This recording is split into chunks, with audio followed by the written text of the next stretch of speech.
आज हम भाषा की बुनियाद में उतरने वाले हैं। मतलब वो अदृश्य नियम जो शब्दों को वाक्यों में बदलते हैं। हाँ, हम बात कर रहे हैं अंग्रेजी सिंटैक्स की। बिल्कुल, यानी सेंटेंस बनाने का आर्ट और साइंस कह सकते हैं। हमारे पास एक लिसनर की भेजी हुई सामग्री है जो MEG 04 ब्लॉक 5 का एक लेक्चर स्क्रिप्ट है। और ये सिंटैक्स को समझने के लिए एक बहुत अच्छा गाइड है। तो हमारा मिशन या कहें कि मकसद ये है कि ये समझा जाए कि वाक्य आखिर बनते कैसे हैं। हाँ, उनका एनालिसिस कैसे होता है। और ये भी कि क्यों the boy is reading a book एकदम सही लगता है, बिल्कुल, मतलब समझ आता है। लेकिन बॉय रीडिंग बुक द सुनते ही लगता है कि अरे ये क्या बोल दिया, दिमाग चकरा जाता है। सही बात है। और देखिए, ये सिर्फ ग्रामर के नियमों की कोई सूखी बोरिंग लिस्ट नहीं है। अच्छा, सिंटैक्स को भाषा का आर्किटेक्चर समझिए। ये हमें बताता है कि शब्द जो कि ईंटों की तरह हैं, एक साथ जुड़कर एक मजबूत और मतलब वाजी इमारत कैसे बनाते हैं। तो आज की इस चर्चा में हम भाषा की इसी अंदरूनी बनावट को परत दर परत खोलने वाले हैं। बिल्कुल, शब्दों से लेकर फ्रेजेस और क्लॉजेस तक। चलिए तो फिर शुरू करते हैं। सबसे पहला और बुनियादी सवाल, सिंटैक्स आखिर है क्या चीज? हमारी सामग्री में नोम चॉम्स्की का जिक्र है। हाँ है। वो कहते हैं कि ये उन नियमों का अध्ययन है जो वाक्यों की बनावट को कंट्रोल करते हैं। इसे ऐसे सोचिए, सिंटैक्स भाषा का ब्लूप्रिंट है। एकदम सही। इसके बिना शब्द सिर्फ एक बेतरतीब ढेर हैं। बिल्कुल। मान लीजिए आपके पास सबसे अच्छी ईंटें हैं, सीमेंट है, सरिया है, सब कुछ है, लेकिन कोई नक्शा या ब्लूप्रिंट नहीं है। तो घर तो नहीं बन सकता। कभी नहीं। सिंटैक्स भाषा का वही ब्लूप्रिंट है। ये तय करता है कि कौन सी ईंट कहाँ लगेगी, कौन सा शब्द कहाँ आएगा, ताकि पूरी बात का कोई मतलब निकले। लेकिन एक सवाल है, क्या भाषा सच में इतनी इंजीनियरिंग जैसी है? मुझे तो ये हमेशा से ज्यादा कला जैसी लगी है, थोड़ी बेतरतीब, रचनात्मक। जहाँ लोग अक्सर नियम तोड़ते रहते हैं। हाँ बिल्कुल। बहुत बढ़िया सवाल है, और आप एक हद तक सही भी हैं। लोग नियम तोड़ते हैं, लेकिन मजे की बात यह है कि नियम तोड़ने के लिए भी पहले नियमों का होना जरूरी है। अच्छा। आप जानबूझकर एक अजीब वाक्य तभी बना सकते हैं जब आपको पता हो कि सीधा और सही वाक्य क्या होता है।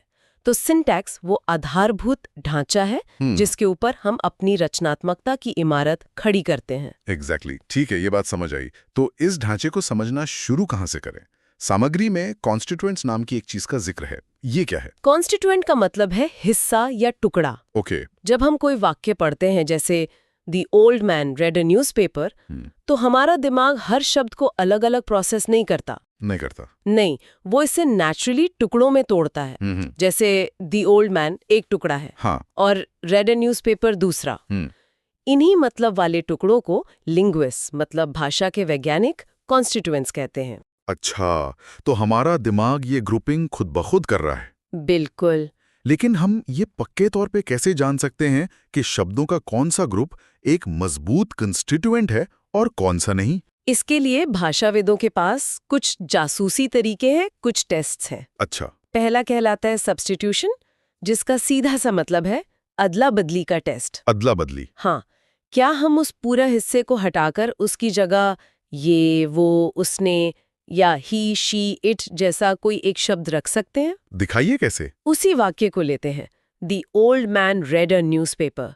अगर हम द ओल्ड मैन को बदलना चाहें तो हम ही लगा सकते हैं। ही रेड अ न्यूज़पेपर? हाँ, मतलब द ओल्ड मैन एक मजबूत हिस्सा है, एक कंस्टिट्यूएंट है। और अ न्यूज़पेपर का? उसकी जगह हम इट लगा सकते हैं। The old man read it, ये भी काम कर रहा है। तो मतलब अ न्यूज़पेपर भी एक कंस्टिट्यूएंट है? बिल्कुल। और अगर हम किसी ऐसे ग्रुप को बदलने की कोशिश करें जो कॉन्स्टिट्यूएंट नहीं है, जैसे ओल्ड मैन रीड? बेहतरीन सवाल, कोशिश करके देखिए। The old man red a newspaper में से ओल्ड मैन रीड को आप किस एक शब्द से बदलेंगे? कोई प्रोनाउन फिट नहीं हो रहा? नहीं होगा। इससे साबित होता है कि ये एक स्वाभाविक टुकड़ा नहीं है। समझ गया। ये तो वाक्य की हड्डियों के जोड़ पहचानने जैसा है। दूसरा टेस्ट क्या है? सामग्री में मूवमेंट का जिक्र है। हाँ, मूवमेंट टेस्ट। यानी क्या हम उस टुकड़े को उठाकर वाक्य में कहीं और रख सकते हैं और वाक्य फिर भी मतलब वाला बना रहे? अच्छा। The old man read a newspaper में हम अ न्यूज़पेपर को, जो हमें पता है एक कॉन्स्टिट्यूएंट है, उठाकर शुरू में रख देते हैं। तो ये बन जाएगा a newspaper the old man red. एक मिनट, ये सुनने में कितना अजीब है ना? क्या कोई सच में ऐसे बात करता है? ये तो स्टार वॉर्स के योडा जैसा लग रहा है। हाँ हाँ, बिल्कुल। रोज की बातचीत में तो कोई ऐसे नहीं बोलता, लेकिन कविता में या किसी बात पर जोर देने के लिए इसका इस्तेमाल होता है। अच्छा, जरूरी बात ये नहीं है कि ये आम है, बल्कि ये है कि ये व्याकरण के हिसाब से संभव है। ओके। इससे पता चलता है कि न्यूज़पेपर एक पूरी इकाई है, एक मजबूत सूटकेस की तरह जिसे हम उठाकर कहीं और रख सकते हैं। लेकिन अगर मैन रीड अ को हिलाने की कोशिश करेंगे तो पूरा वाक्य बिखर जाएगा। ठीक है, योडा वाली बात से ये हमेशा के लिए याद हो गया। और तीसरा टेस्ट है क्वेश्चन आंसर का। बिल्कुल, अगर शब्दों का कोई समूह किसी सवाल का एक पूरा और स्वाभाविक जवाब हो सकता है, तो वो एक कॉन्स्टिट्यूएंट है। जैसे मैं आपसे पूछती हूँ, what did the old man read? जवाब है अ न्यूज़पेपर। देखा, अ न्यूज़पेपर एक पूरा जवाब है, इसलिए ये एक कॉन्स्टिट्यूएंट है। अब अगर मैं पूछूं, who red a newspaper? The old man. सही, ये भी एक कॉन्स्टिट्यूएंट है। लेकिन अगर मैं पूछूं, what did the man do to the newspaper? तो क्या आप रीड अ कह सकते हैं? नहीं, मुझे कहना होगा रीड इट या रीड द न्यूज़पेपर। एग्जैक्टली। इससे पता चलता है कि रीड अ अपने आप में एक पूरा हिस्सा नहीं है। वाह, तो ये 3 टेस्ट, सब्स्टिट्यूशन, मूवमेंट और क्वेश्चन आंसर, किसी भी वाक्य का एक्स-रे करने जैसे हैं, ताकि उसके अंदर के हिस्से साफ साफ दिख जाएं। एकदम सही कहा आपने। ठीक है, तो ये वाक्य के ब्लॉक या हिस्से कॉन्स्टिट्यूएंट्स हो गए। लेकिन ये ब्लॉक खुद किस चीज से बने हैं? जाहिर है शब्दों से। हाँ, पर क्या सारे शब्द एक जैसे होते हैं? सामग्री तो कहती है कि नहीं, उन्हें 2 बड़े ग्रुप में बांटा गया है। हाँ, और ये बंटवारा बहुत जरूरी है। इसे लेगो के टुकड़ों की तरह समझिए। ओके। पहले है कंटेंट वर्ड्स। ये वो लेगो के टुकड़े हैं जो दिखते हैं, कोई आदमी, कोई गाड़ी, कोई पेड़। भाषा में ये नाउन्स, किताब, लड़का, वर्ब्स, भागना, खाना, एडजेक्टिव्स, सुंदर, लंबा होते हैं। ये हमें बताते हैं कि वाक्य किस बारे में है। बिल्कुल। और दूसरे फंक्शन वर्ड्स, तो ये कौन से लेगो के टुकड़े हुए? ये वो छोटे छोटे बोरिंग दिखने वाले शायद ग्रे रंग के टुकड़े हैं जो 2 बड़े टुकड़ों को आपस में जोड़ते हैं। अच्छा। भाषा में ये हैं prepositions, in, on, conjunctions, and, but और determiners, the, a। ये खुद में बहुत मतलब नहीं रखते, लेकिन इनके बिना बड़े टुकड़े आपस में जुड़ नहीं सकते। तो वाक्य का पूरा ढांचा इन्हीं पे टिका होता है? हाँ, जैसे the boy is in the room, इसमें boy और room कंटेंट वर्ड्स हैं। और the is in function words हैं, जो इन दोनों को जोड़कर एक मतलब बना रहे हैं। एकदम। अच्छा, तो कंटेंट वर्ड्स ईंटें हैं और फंक्शन वर्ड्स सीमेंट। बढ़िया। तो ये शब्द जुड़कर बनाते हैं वाक्यांश, यानी फ्रेजेस।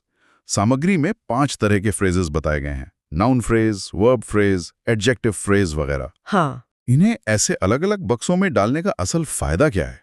क्या ये सिर्फ व्याकरण के जानकारों के लिए? नहीं, बिल्कुल नहीं। इसका फायदा ये है कि हम और आप, हम सब अनजाने में इन बक्सों का इस्तेमाल करते हैं। इससे हम भाषा की भविष्यवाणी कर सकते हैं। जब आप सुनते हैं द वेरी टॉल, तो आपका दिमाग अपने आप एक नाउन की उम्मीद करने लगता है, जैसे गर्ल या बिल्डिंग। अच्छा, दिमाग को पता है कि आगे क्या आ सकता है? हाँ, दिमाग को पता है कि ये एक नाउन फ्रेज की शुरुआत है और इसे पूरा करने के लिए एक नाउन चाहिए। ये फ्रेजेस एक तरह के स्लॉट हैं जिन्हें हमारा दिमाग भरना जानता है। इसी वजह से हम बातों को इतनी तेजी से समझ पाते हैं। बिल्कुल। मतलब हमारा दिमाग पैटर्न पहचान रहा है। सामग्री में एक और बात कही गई है कि फ्रेज में एक सीमित क्रिया या फाइनाइट वर्ब नहीं होती। ये फाइनाइट वर्ब क्या होता है? हाँ, और सीमित क्रिया या फाइनाइट वर्ब का मतलब बस इतना है कि वो क्रिया जो हमें टेंस के बारे में बताए, यानी काम कब हुआ, पास्ट, प्रेजेंट या फ्यूचर में। बिल्कुल। जैसे इज रनिंग में इज बताता है कि काम अभी प्रेजेंट में हो रहा है। ये एक फाइनाइट वर्ब है। और नॉन फाइनाइट? अगर मैं सिर्फ कहूं रनिंग बॉय, तो यहाँ रनिंग से टेंस का पता नहीं चलता। ये नॉन फाइनाइट है। तो एक फ्रेज में टेंस बताने वाली क्रिया नहीं होती, जबकि एक क्लॉज में होती है।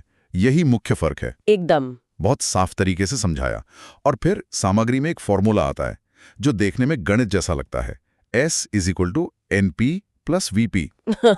हाँ, ये सिंटैक्स का मास्टर फॉर्मूला है। Master formula? हाँ, S का मतलब सेंटेंस, NP का मतलब नाउन फ्रेज और VP का मतलब वर्ब फ्रेज।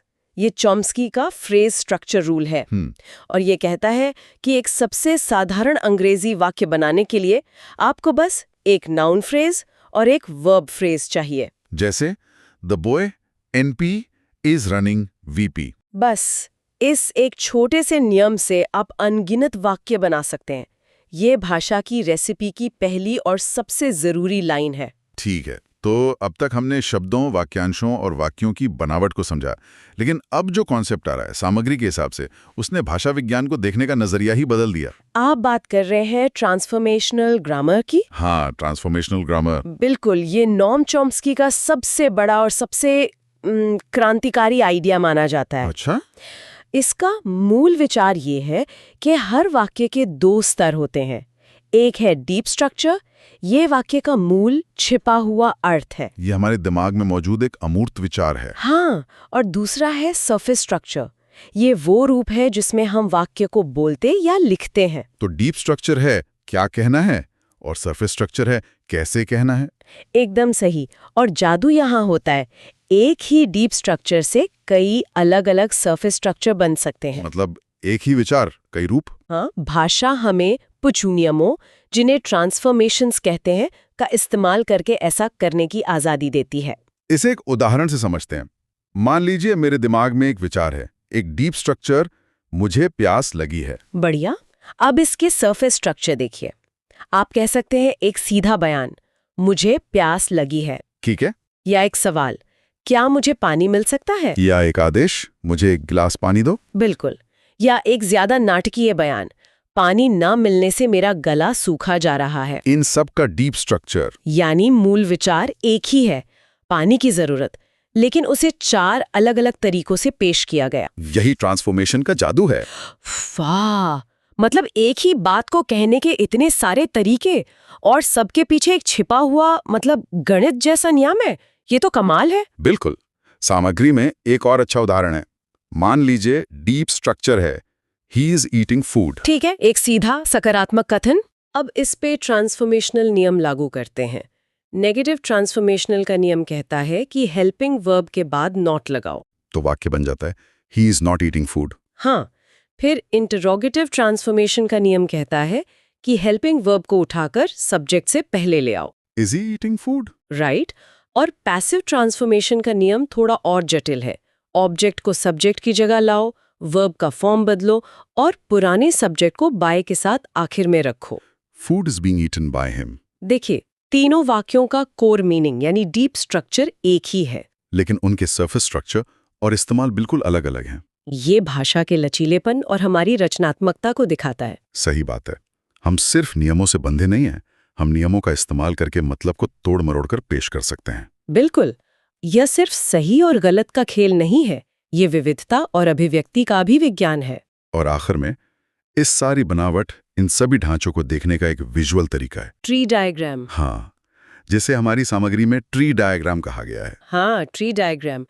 ये सिंटैक्स का MRI स्कैन है। MRI scan? हाँ, ये हमें दिखाता है कि सतह पर जो वाक्य एक सीधी लाइन में दिख रहा है, उसके अंदर की बनावट असल में कैसी है। जैसे वाक्य है the little boy kicked the ball, इसे एक उल्टे पेड़ की तरह दिखाया जा सकता है। हाँ, जिसकी जड़ S सेंटेंस है। हाँ, और ये जड़ 2 मोटी शाखाओं में बढ़ती है, एक NP द लिटिल बॉय और दूसरी VP किक्ड द बॉल। और फिर ये शाखाएं और छोटी टहनियों में बंटती हैं। जैसे NP वाली शाखा आगे 3 टहनियों में बंटती है, डिटर्मिनर द, एडजेक्टिव लिटिल और नाउन बॉय। अच्छा। VP वाली शाखा भी आगे वर्ब किक्ड और एक और NP द बॉल में बंटती है। जब मैंने पहली बार ये सीखा था तो मुझसे ये पेड़ बनते ही नहीं थे। मुश्किल लगता था। बहुत मुश्किल। लेकिन जब पहली बार एक जटिल वाक्य का सही डायग्राम बना तो लगा जैसे भाषा का एक्सरे देख लिया हो, सब कुछ साफ साफ दिखने लगा। और ये डायग्राम एक बहुत बड़ी बात साबित करता है। शायद आज की पूरी चर्चा का सबसे गहरा पॉइंट भी यही है। हाँ, और वो ये है कि भाषा लीनियर यानी एक सीधी रेखा में नहीं चलती। ये हायरार्किकल है। बिल्कुल। मतलब इसमें एक बॉस एम्प्लॉय जैसा स्ट्रक्चर है। शब्द बस एक के बाद एक रखे नहीं जाते। द लिटिल बॉय में बॉय मुख्य शब्द यानी बॉस है, और द और लिटिल उसके नीचे काम कर रहे हैं उसकी जानकारी बढ़ाने के लिए। और ये हायरार्किकल बनावट ही है जिसकी वजह से हम लंबे और मुश्किल वाक्यों को भी आसानी से समझ और बना पाते हैं। हाँ, हमारा दिमाग इसी तरह से भाषा को प्रोसेस करने के लिए बना है। तो इसका कुल मतलब क्या है? आज की इस चर्चा में हमने देखा कि सिंटैक्स सिर्फ स्कूलों में रटाए जाने वाले उबाऊ नियम नहीं है, बल्कि ये भाषा की इंजीनियरिंग है। सही शब्द है, इंजीनियरिंग। ये शब्दों के छोटे छोटे हिस्सों, कॉन्स्टिट्यूएंट्स से शुरू होता है जो मिलकर वाक्यांशों में बनते हैं, और फिर ट्रांसफॉर्मेशन जैसे नियमों के जरिए हमें एक ही विचार को कई तरीकों से व्यक्त करने की अद्भुत शक्ति मिलती है। बिल्कुल, ये हमें बताता है कि भाषा एक रचनात्मक, जिंदा सिस्टम है, न कि सिर्फ शब्दों का एक शब्दकोश। और यहाँ सोचने के लिए एक दिलचस्प सवाल उठता है। हाँ, अगर अंग्रेजी जैसी सिर्फ एक भाषा में वाक्यों को बनाने के ये नियम इतने गहरे, इतने सटीक और हायरार्किकल है, तो क्या ये हमें इस बारे में कुछ बताता है कि इंसानी दिमाग खुद कैसे काम करता है?